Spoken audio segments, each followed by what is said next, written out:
Salut à toutes et à tutti et bienvenue sur Agorsica TV pour Tutti Foot. Votre rendez-vous 100% football insulaire revient cette semaine avec en invité Xavier Prouvent, entraîneur de l'ECB, figure mythique du football corse et aussi de Corse in Foot. Oui, bonjour Xavier, bonjour très content de vous accueillir sur ce plateau. Et comme tu l'as dit, Corse in Foot qui met en avant les joueurs et entraîneurs insulaires tout au long des week-ends sportifs. Ça fait quelques années déjà que c'est en place, hein, ce système. Ça doit faire la 5e ou la 6e année. Oui, ça fonctionne bien hein, avec le milieu du foot essentiellement, mais il y a à peu près entre 1000 et 1500 vues jour, un peu plus le week-end, avec les résultats, les buteurs. Oui, c'est bien suivi, alors on va faire en sorte de le prolonger le plus longtemps possible. Même c'est difficile de le faire vivre avec le sponsoring qui est de plus en plus difficile. Et pour moi, sur cette association et sur toutes les associations sûrement. Et comment est venue cette idée justement de faire parler les acteurs du football insulaire? Alors, c'est venu il y a un peu avant. Il y avait une émission qui existait. C'était Olivier Balbino qui s'en occupait. Alors je ne sais plus le titre de l'émission, le nom de l'émission. Et puis chercher quelqu'un pour l'aider. Puis alors comme j'avais fait 2 années avec lui au nez, donc j'ai dit que ça m'intéressait de venir donner un coup de main. Donc on a fait un essai, ça s'est bien passé. Donc j'ai fait une année avec lui. Et après ils ont arrêté l'émission, donc ça m'a donné l'idée de créer mon association et de le faire en solo. Et ça fonctionne bien depuis quelques années. Bon, c'est super pour le football amateur parce que on n'en parlait pas trop, même si maintenant, avec des émissions comme vous et la presse, on parle un peu plus du football amateur. Voilà. Ça vient en complément. Pour parler maintenant du sportif, votre carrière d'entraîneur, vous êtes à l'ECB. Oui. Combien de temps ça fait que vous êtes à l'ECB et vos anciens passages dans les autres clubs? Alors, en tant qu'entraîneur, j'ai basculé sur Bastia au CAB en tant qu'entraîneur-joueur. J'ai commencé ma petite carrière d'entraîneur en tant qu'adjoint avec Jean-Marie Ferry. Voilà, donc ça m'a permis de passer aussi mes diplômes, d'obtenir mon BE. On a fait 4, 5 ou 6 années avec le CAB. Ensuite, il y a eu 2 années au nez, puis 1 année à la Piève. J'essaie de rien oublier. Il y a eu 5 ans à Fouriane et 3 ans au FJEB. Et depuis le confinement, après le confinement, j'ai basculé à l'ECB un peu par hasard. Mais voilà, je suis très content d'être là-bas. Mais justement, content, certes, parce qu'il y a un résultat qui nous intéresse aussi, c'est la Coupe de Corse. On va venir à l'instant. Ouais. C'est l'exploit aussi de cette Coupe de Corse, c'est d'avoir sorti le GFCA. Justement, on va en parler de tous ces résultats de ce week-end. Oui, comme le disait Patrice, le match du GFCA qui est le grand favori en Régional 1 pour monter en National 3, qui n'a pas perdu, hein, il me semble, depuis le début de championnat. Vous êtes imposé 1-0. Vous êtes aussi leader de votre championnat, la R3. Comment s'est passé ce match? Est-ce que c'était un match physique, dur, plutôt tactique du côté du GFCA, en sachant qu'il y avait une équipe remaniée du côté du GFCA? Alors, le GFCA avait une équipe remaniée, composée avec pas mal de 19 nationaux. On savait qu'il devait avoir beaucoup de rythme, parce qu'il y avait justement beaucoup de jeunes, ils sont habitués à faire des championnats nationaux. On n'avait pas grand-chose à perdre de ce match. On a essayé de faire un bon travail dans la semaine, on a essayé de mettre en place un bloc équipe. C'est jamais facile avec des équipes amateurs, parce que malheureusement, plus on descend de niveau et moins on adhère. Mais là, les joueurs ont adhéré, on a fait un bon travail dans la semaine, on a essayé de mettre en place un bloc équipe bien bas, avec des lignes bien resserrées. Ça a bien fonctionné, et puis à la mi-temps, on était toujours 0-0. Je leur ai dit, on va avoir des situations, on va avoir des coups joués, il y a des espaces qui vont se libérer. Après, on a eu la chance de marquer. Voilà. Après, pour gagner ce genre de match, il faut que toutes les planètes s'alignent, et tout s'est bien passé. Après aussi, il y a une chose qu'il faut noter, c'est avec mon expérience de joueur et d'entraîneur, alors j'ai été un peu dans les 2 côtés. Souvent, quand les premiers matchs de coupe, il y a souvent un turnover au niveau des entraîneurs et on se fait souvent avoir. Et alors, ça m'est arrivé aussi de vouloir faire un turnover, c'est les premiers tours de coupe, de vouloir donner un peu de temps de jeu à d'autres. Et alors, je ne dirais pas qu'on affaiblit l'équipe, mais des fois, le fait de changer 5-6 joueurs, ça modifie pas mal de choses. Ça fait un déséquilibre au final. Ça fait un déséquilibre, voilà. Et voilà, donc on se fait parfois avoir. Donc voilà. Cette fois-ci, ça a penché du bon côté, d'une autre. C'est pas notre objectif la Coupe de Corse, que c'est quand même un palier vachement haut. Mais c'est très bien pour le club et c'est bien pour les joueurs. Voilà, moi je leur ai dit dans les vestiaires avant le match, et il faut que ça soit un match qui nous fasse avancer et pas l'inverse. Justement, ce qui permet, comme vous l'avez dit, de bien travailler sur cette continuité, parce qu'on va en revenir bien sûr sur le championnat où vous êtes leader, ça permet aussi d'avoir une continuité et de bien travailler sur la suite du championnat. Ça nous permet de continuer à bien travailler, de savoir ce qu'il faut faire pour essayer de rivaliser avec les meilleurs. Et puis surtout de se focaliser à fond sur ce championnat et de rien lâcher parce que c'est pas encore joué. Alors on a fait une bonne première partie de championnat, il faut qu'on fasse une bonne seconde. Il faut finaliser cette bonne première partie et surtout aller au bout de notre objectif qui est l'accession en R2. Si après on peut aller chercher ce titre, très bien. Mais la priorité c'est quand même l'accession. Et les deux coupes, enfin surtout le challenge, on essaiera voilà. Comme tout club, la priorité, ça reste le championnat. Et puis après, si on peut faire un coup dans les deux en challenge et en coupe, on essaiera aussi. Surtout de faire bonne figure en Coupe de Corse, parce que là, les paliers vont être de plus en plus hauts. Et justement, sur cette Coupe de Corse, on a vu la qualification de la Casinca sur un match nul, un but partout face aux Svar. Ils sont qualifiés au tir au but. La Casinca. Il y a Borgo, la réserve, qui s'est imposée 4-1 face au FJ EB. La réserve de la Baleine s'est imposée face à la réserve de Fouriagne, 1-0. Et après, on va le voir en image. Il y a aussi Bocconian qui s'est imposé 3-1 face à Monticello. Oui, les hommes de Yves Gentili et Pierre-François Sinap se sont imposés. Ils ont mené 3-0. Ils ont marqué très tôt dans ce match. Monticello a marqué le but du 3-1. C'est une bonne opération pour les hommes de Pierre-François Sinap pour garder une continuité de match. Et face à une équipe hiérarchiquement inférieure, ça permet de mieux travailler par la suite. Et après, il y a cette victoire aussi de Porto-Vic face à Guizot Prunier, 3-2. Et on a eu bien évidemment les réactions en visio de l'entraîneur, de l'entraîneur Jérôme Andréani, qui a parlé de la régionale 1, de la création aussi de la régionale 4, la réserve, et des ambitions du club à moyen terme. Oui, c'est une belle performance parce qu'on a rencontré quand même une belle opposition. Voilà, ils ont voulu avec quelques jeunes des 19 nationaux qui tiennent la partie et ils nous ont donné du fil à retordre. Le résultat en est que 3-2 effectivement, ça a été compliqué pour nous, mais on a su passer le cap. C'est l'essentiel en coupe, voilà. Le résultat final en coupe, c'est toujours la victoire. Effectivement, après je n'insiste pas sur ces matchs, bien sûr, de cette fin de championnat où c'est que le classement se joue entre les 5. On prend match par match, je le vois comme ça, notamment. On est en construction depuis le mois d'août. C'est une équipe composée quand même avec de 70% de joueurs qui sont nouveaux, donc il faut que ça prenne. On reste tout de même sur 3 matchs consécutifs positifs, 2 matchs gagnés, un match nul, ce qui est une performance cette année puisque on n'enchaînait pas nos matchs. À chaque fois, c'était toujours une victoire, une défaite, des non-matchs contre des adversaires directs, notamment d'Isolac. Quand on joue en haut, on perd, on a fait un non-match. Voilà, je pense qu'on n'est pas à notre place. Maintenant, on comptera les points, on comptabilisera les points en fin de championnat.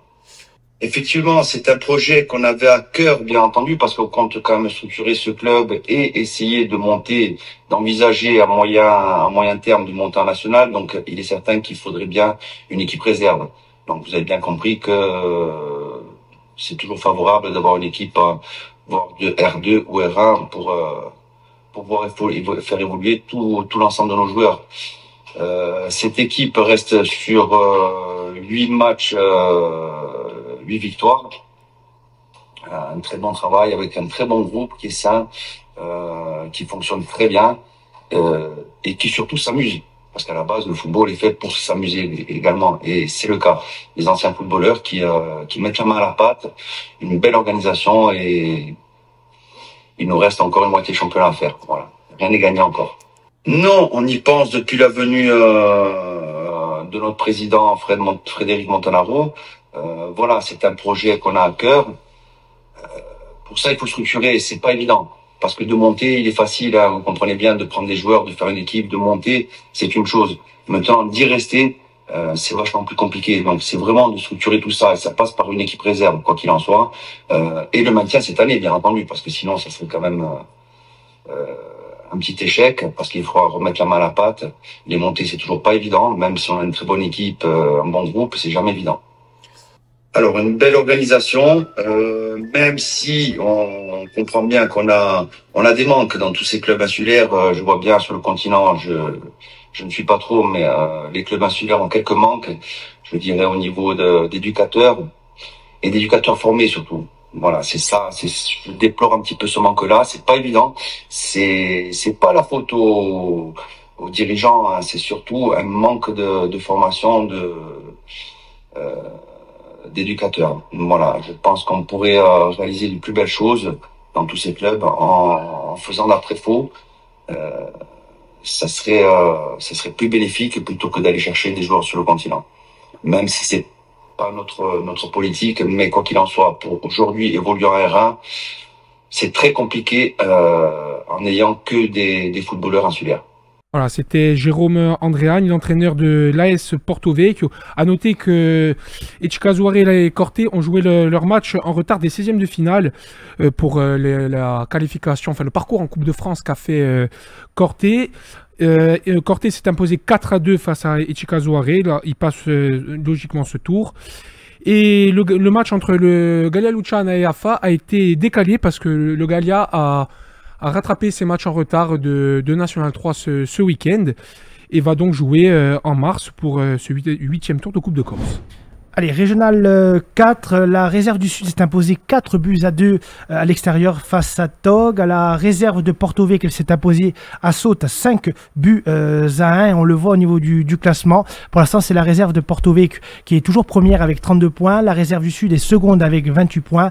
Sur le top 3, c'est Pontelecce qui termine la marche avec 26 points. Et bien sûr, en fond de classement, c'est la Giuento qui est dernière avec 8 points, 9e. Pour la prochaine journée, la réserve de Porto Vecchio va recevoir Tog et Pontelecce va se déplacer du côté du Niolo. Régional 3 maintenant. Il n'y a pas eu de match. Il y a eu un match en retard entre Antisanti et Lorient. Et Antisanti s'est imposé 2-0 face à un concurrent direct qui remonte à la 7e place. Il n'y a pas eu de match, mais le prochain match de l'ECB, Xavier, c'est contre le Gallia Luciana qui est 4e. Ça va être un match compliqué. Comme tous les autres quand on est en position de leader. Mais le Gallia Luciana, on sait le vivier qu'il y a autour du club, de par les 3 équipes, que ce soit en National 3, en Régional 2 et bien sûr en Régional 3. Oui, bien, on a surtout souvenir du match aller, où on avait eu énormément de difficultés, même si au final on avait gagné sur un score assez fleuve. Mais on se rappelle bien que les 30 premières minutes avaient été très difficiles pour nous. On avait eu du mal. Et on avait réussi ensuite à passer ce palier, mais c'est un match difficile. Il va falloir l'aborder de façon sérieuse et surtout bien travailler durant ces 15 jours, parce que là, ce week-end, on sera de repos, un repos forcé. Je pense que ça va faire du bien aux organismes. Il faut continuer à travailler avec sérieux. Donc, il faut vraiment que les matchs de coupe nous servent, comme je l'ai dit tout à l'heure, et pas de nous desservent. Il faut continuer à garder ce sérieux, cette présence aux entraînements. Et surtout, si on va aller au bout, il faut limiter les jokers. Hein. On a quelques jokers par rapport au 3e du classement. Plus on en élimine, et plus on avance vers cette accession. Et après, pourquoi pas essayer de jouer le titre avec le Calanzane, parce que ça risque de se jouer entre ces deux clubs, à moins qu'il y ait une hécatombe de blessés ou de faits qui font que ces deux clubs, à un moment donné, il y a des difficultés. Mais comment, je vous coupe, mais comment on voit aussi la suite de la saison par rapport à votre groupe, à vos joueurs, puisqu'on fait un petit récapitulatif. Vous avez gagné sur les derniers matchs, je parle 5-2 face à Antisante, vous êtes imposé 13-0 face à la Giuento. Là, vous avez fait l'exploit de sortir le GFCA. Comment on voit la suite de cette saison, justement? On se dit quand même, le CB, c'est 10 victoires, un match nul, 0 défaite. Il faudrait aussi garder l'objectif d'être invaincu sur cette fin de saison. Oui, c'est bien d'avoir des exigences. Après, pour aller au bout, il faut encore une fois, je me répète, mais il faut vraiment mettre du sérieux, de la présence et pas de relâchement. C'est toujours difficile dans un club amateur. On a la chance d'avoir un effectif assez important qui nous permet, là ce week-end on avait quand même 5-6 joueurs qui font partie des 15 je dirais qui n'étaient pas là. Donc ça nous donne, nous en tant que, enfin moi en tant que coach avec mon adjoint Franck Simone, ça nous donne un peu plus de choix. Mais c'est difficile, hein. C'est le football amateur avec tout ce que cela comporte. Des gens qui partent en voyage, des gens qui ont des familles. C'est un gros système d'organisation en fait. Oui, c'est comme tout le football amateur, c'est de la R3, donc il faut faire avec. Et à nous de tirer le meilleur de ce groupe, comme on l'a fait jusqu'à présent. Pour aller au bout, parce que c'était vraiment une belle aventure humaine. On a commencé cette aventure il y a 2 ans avec un groupe. On a passé le premier palier qui était la R4. On s'est retrouvé en R3. L'année dernière, on a fait une première année. Et puis là, pour la seconde année, on est presque en R2.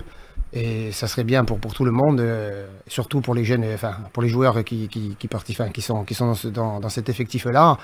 Ça serait bien d'aller jusqu'à la R2. Et puis pour le club aussi, pour le président, parce une belle récompense. Une belle récompense, parce que le président, il est là depuis une vingtaine d'années. On a pas mal de jeunes derrière. On a vu qu'à la fin de ce match-là, contre GFCA, on était une cinquantaine dans les vestiaires. C'est énorme, c'est important. Il y avait des U13, il y avait des U11, il y avait des amis, il y avait des joueurs qui jouaient pas. Il y avait des copains, c'est une grosse cohésion.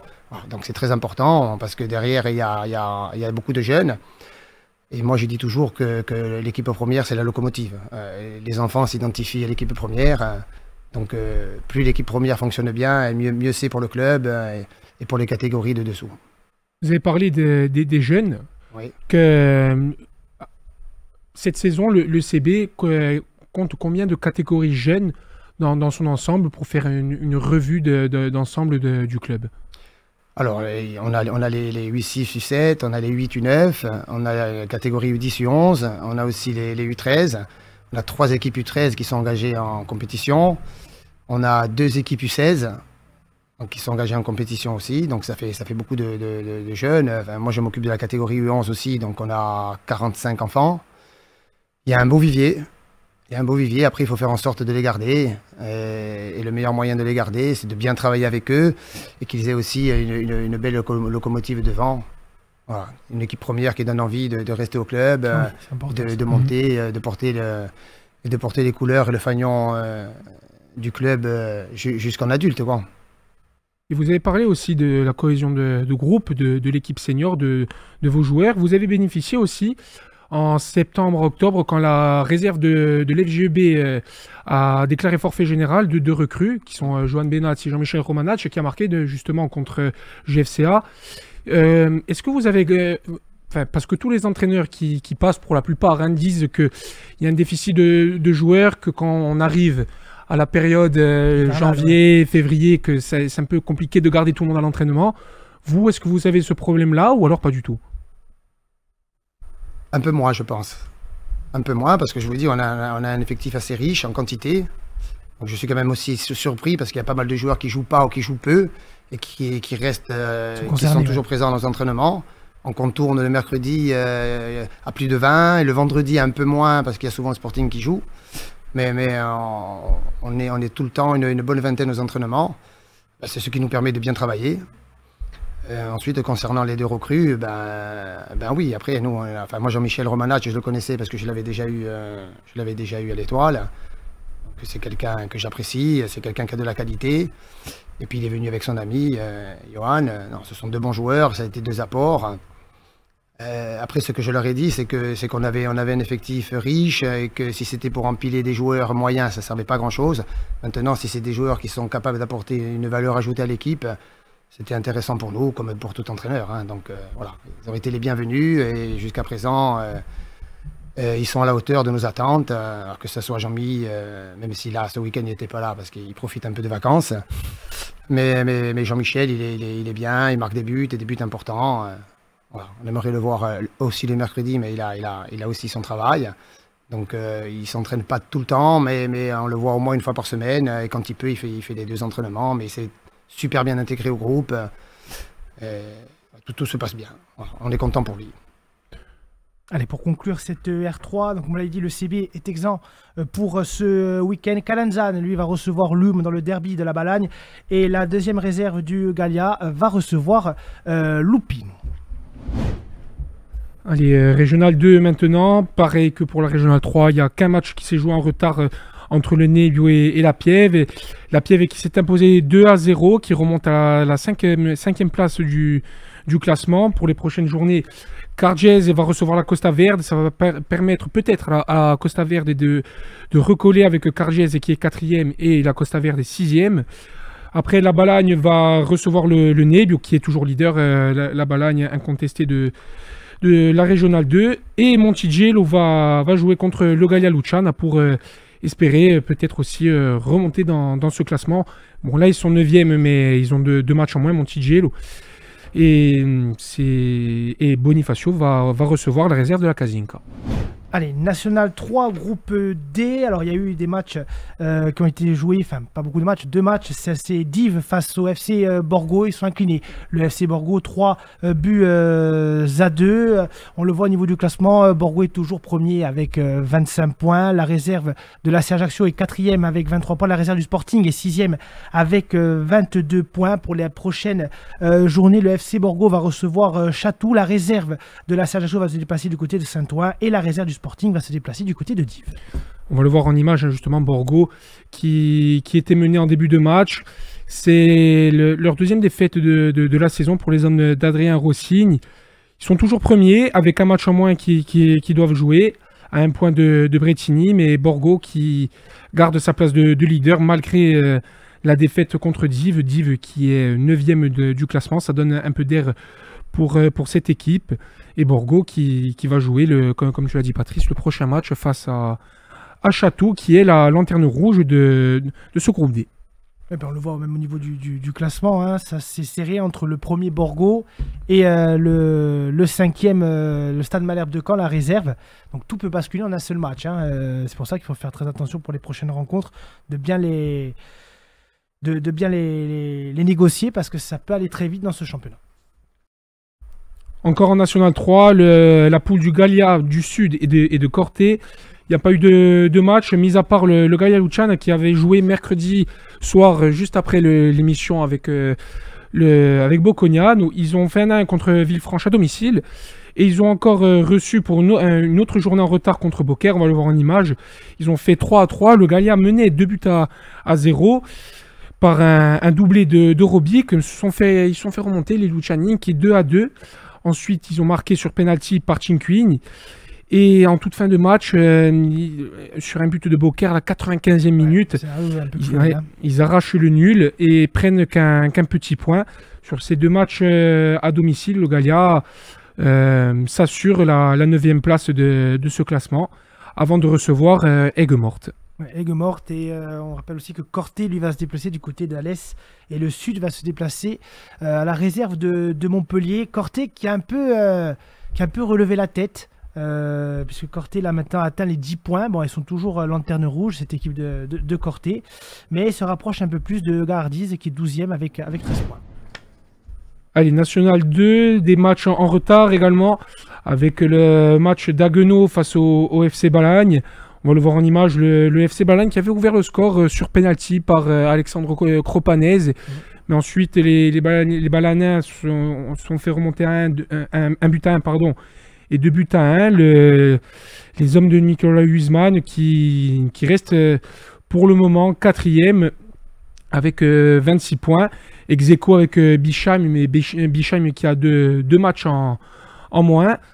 C'est un début de saison, enfin pour le moment, une saison pour les Balanais qui est correcte, qui sont promus de National 3, il faut le dire. Je pense, Xavier, je pense à votre œil d'entraîneur, mais je pense que le FC Balagne, à moins d'un cataclysme, se sont quand même un peu assurés le maintien dans ce championnat. On sait que c'est un championnat assez relevé, la National 2, on l'a vu la saison passée, on le voit encore cette année. Il y a quand même 2 représentants corses, que ce soit Fouriagne ou la Balagne. On sait que tous les points, surtout en début de saison, sont très très importants. Championnat très difficile, mais Fouriagne est à ce niveau depuis 2 ou 3 ans maintenant. Je pense qu'ils vont se maintenir. Hein. Et puis la Balagne, c'est mon club de cœur, hein, parce que je suis Roussien. Donc très, très, très heureux et très fier qu'il soit à ce niveau-là. Et puis, oui, je pense qu'ils feront en sorte de se maintenir assez rapidement. Et je leur passe un message affectif, amical, hein, s'ils me regardent. René, Jean-Christophe et tous ceux qui s'occupent de ce club magnifique. Pour les autres journées, la Balagne va se déplacer à Ouascal, qui est 14e de ce classement, et Fouriane va recevoir Fleury. Ça va être un match difficile pour les Fouriani qui vont recevoir la seconde force de ce championnat. Allez, on passe à la Ligue 2 et on l'a vu, le match nul du Sporting, vous l'avez suivi sur Énergie Corse. Un but partout face à Metz, scénario comme au match aller où le Sporting menait 1-0 et s'est fait revenir dans les toutes dernières minutes sur un penalty. C'est litigieux. Attends, il est sifflé, donc le score y est, voilà. Et l'AC Ajaccio, lui, s'est imposé à Clermont, 1-0. Troisième victoire consécutive pour l'ACA qui sort de la zone de relégation, qui est 14e avec 24 points. Lui, le Sporting stagne à la 11e place avec 27 points. Une équipe du Sporting, Xavier, qui a montré une très très belle performance face à Metz. Malheureusement, pas récompensé sur la fin de rencontre, sur un penalty très discutable pour cette équipe bastiaise. Mais une équipe du Sporting qui a montré vraiment une toute autre image qu'elle a pu montrer face à Pau. Moi, j'ai totale confiance au Sporting. Je pense que Benoît et les dirigeants font un super travail depuis quelques années. Et ils l'ont démontré sur le terrain, que ce soit face à Metz ou les matchs précédents. Il y a toujours de bons contenus. Après, c'est le football. Des fois, ça bascule d'un côté, des fois de l'autre. Mais ils vont aller au bout, ils vont se maintenir. Ils continuent à bien travailler. Et je pense que dans les années à venir... j'ai bon espoir qu'on puisse revoir le Sporting en Ligue 1. Il faut que le peuple bastiais, le peuple corse soit là pour les aider et pas autre chose. Et je suis sûr qu'on va retrouver l'élite du football français dans pas longtemps. Mais c'est vrai que sur les contenus, Jean-Baptiste, et je rejoins vos propos aussi par rapport à ce que fait le travail de Benoît Taveno et de son staff, bien évidemment, c'est qu'on voit à, je dirais, un peu plus de mi-parcours du championnat, à la 21e journée, que le Sporting a 4 défaites. Ils ont autant de défaites que Lorient qui est leader. C'est vrai que c'est ces matchs nuls qui plombent un peu les performances au niveau du classement, qui font que Bastia propose quand même un très bon contenu dans le secteur du jeu, que ce soit offensivement, défensivement. C'est vrai que ça pêche un peu offensivement parce que justement on n'a pas cet attaquant qui disait pour vraiment finir, même si après le Sporting, et sans vouloir dénigrer la qualité de l'effectif, voilà, quand même a scoré à 24 reprises cette saison. C'est vrai que le Sporting, sur ça, a un peu pêché offensivement sur certains matchs qui auraient pu permettre, pourquoi pas, certaines victoires, hormis ces 12 matchs nuls depuis cette 21e journée. Oui, après, les matchs nuls, souvent, ils sont mal payés et parfois, ils sont bien payés. Là, en l'occurrence, le match contre Metz, on espérait la victoire. Le Sporting pouvait largement... gagner ce match. Il y a eu l'effet d'arbitrage, on dit que les changements ont un peu tardé dans ce match, que les changements de Doulaye et il me semble, Cissé ou Boutra. Mais c'est des matchs nuls, certes, mais c'est pas des défaites. C'est pas des défaites parce que ça fait quand même 12 matchs nuls, ça fait 12 points. Et après, il y a aussi des matchs nuls où le Sporting, comme par exemple contre Pau, l'avant-dernier match, qui égalise en toute fin de match justement par Julien Madjout sur penalty. Sporting moi je rejoins Xavier, moi je me fais pas de soucis pour la suite de la saison. Et puis aussi pour appuyer ce que tu disais, ils ont recruté le Sporting deux attaquants. Eman Aiki en provenance de Saint-Etienne, qui est un joueur de couloir. Très offensif, très offensif, et aussi Jérémy Sebas en provenance de Strasbourg, qui est prêté, un avant-centre d'un m87. Ça va apporter un peu de poids sur l'attaque, sur les défenseurs, un joueur de ce gabarit, parce que jusqu'à maintenant il n'y avait pas de joueur de cette taille. Ouais, de cette taille, c'est vrai qu'il va pouvoir avoir beaucoup plus de choix, Benoît Taveno. Même la concurrence, ça va faire du bien aussi au groupe bastiais. Il y a eu aussi des départs. Mathéo Loubatière qui est parti du côté de Istres. On en avait parlé en National 2. Charles Traoré, lui, qui d'un commun accord est parti du club. Donc il devait avoir aussi le départ. De ce qu'on a suivi nous en tout cas de Julien Madjout du côté de l'Allemagne. Au final ça s'est pas fait pour les raisons, je pense que certaines personnes le savent, va pas trop en détailler pour le moment, mais ce transfert ne s'est pas fait. Donc Julien Mayotte fait partie pour le moment de l'effectif Bastiais. On en parlera beaucoup plus tard. Je pense qu'on aura beaucoup plus de détails d'ici les prochains jours de ce qui s'est réellement passé sur ce non-transfert de Julien Mayotte vers l'Allemagne. Mais voilà, en tout cas, une équipe du Sporting qui s'est renforcée offensivement et qui va justement permettre d'avoir un atout supplémentaire en attaque, permettre aussi d'avoir de la concurrence et surtout essayer de bien rebondir. Et ça sera dès vendredi à Rodez. Et à noter aussi un départ, c'est celui de Clément Rodriguez qui est parti en 3e division anglaise à Barnsley. En prêt, c'est en prêt. Ouais, en prêt. C'est que des prêts, les joueurs vont revenir. Qu'en prêt, ouais, même Matteo Loubatière, mis à part Charles Traoré qui a résilié son contrat, mais Clément Rodriguez qui avait fait plutôt un bon début de saison, qui marquait, mais après, plus les matchs passaient, il a gagné moins de temps de jeu, était moins utilisé, même là sur les derniers matchs. Parfois il était dans le groupe, parfois il n'y était pas, et même Benoît Tavenot le disait que il lui manquait ce petit quelque chose pour passer le cap, qu'il était encore un peu bloqué dans ses déplacements, dans son jeu en général. Oui, mais de toute façon le Sporting, là, on va avoir un peu les nouvelles recrues qui vont être en principe intégrées pour le déplacement face à Rodez vendredi. On rappelle que l'ACA, lui, va recevoir Guingamp samedi à 14h. Oui, et comme tu l'as dit, Rodez face au Sporting. Et le Sporting va enchaîner de doubles déplacements. La 23e journée, ça va être le 14 février contre Clermont. Et l'ACA va recevoir aussi 2 fois. Ça va être contre Laval. Messieurs, merci d'avoir pris part à cette émission. Patrice, merci. Xavier, merci d'avoir fait le déplacement dans nos studios pour parler de l'ECB et du foot insulaire qu'on adore et qui nous fait vivre, que ce soit à travers les médias et sportivement, et aussi au travers de Corsin Foot. Messieurs, merci. On se dit à la semaine prochaine sur Tutti Foot pour une nouvelle émission de votre émission 100% football insulaire.